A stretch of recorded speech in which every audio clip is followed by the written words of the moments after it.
Ayan na, tinanggal na yung buong cover kasi yung headlight ko dito sa driver side medyo mataas ang setting.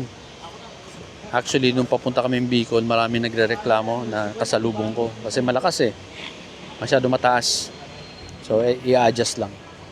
Yung dito sa driver side, yung bright, masyado mataas. Ayan, no? Nakakita nyo. Ito, masyado mataas kumpara dun sa kabila.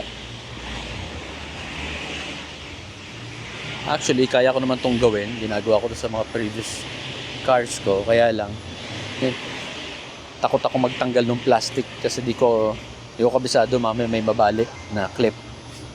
So, meron lang namang tin-turn yan dyan sa likod. Ayun. So, another learning, di ba yung ilaw natin, dalawang bulbs yan, di ba? May low tsaka high. Hindi na-adjust ng magkahiwalay.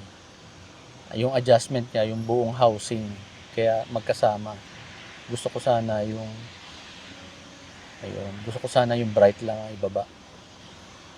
Ayan, medyo mataas pa rin. Marami kasi nagre-reklamo, lakas pa naman ng ilaw.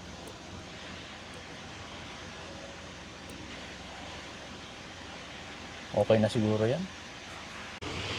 Ito sa adjustment niya lang sir, up and down, saka yung ganito sa patras. Meron siyang left and right? Yes po. Okay. So, ito sana gusto ko, yung bright lang ang bumaba.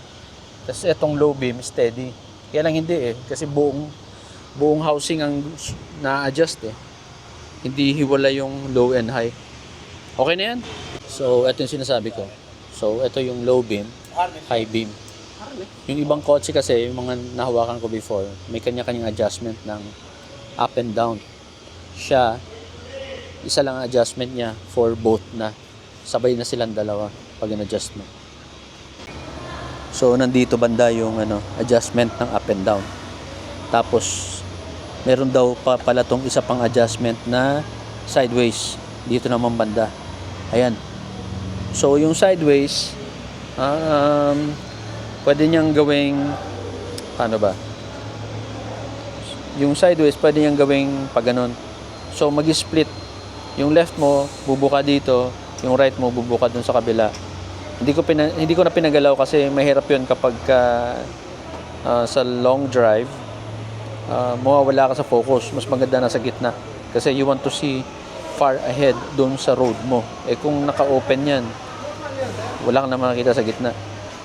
Please do not forget to follow our social media accounts. We are on YouTube, Facebook page, Instagram, and TikTok.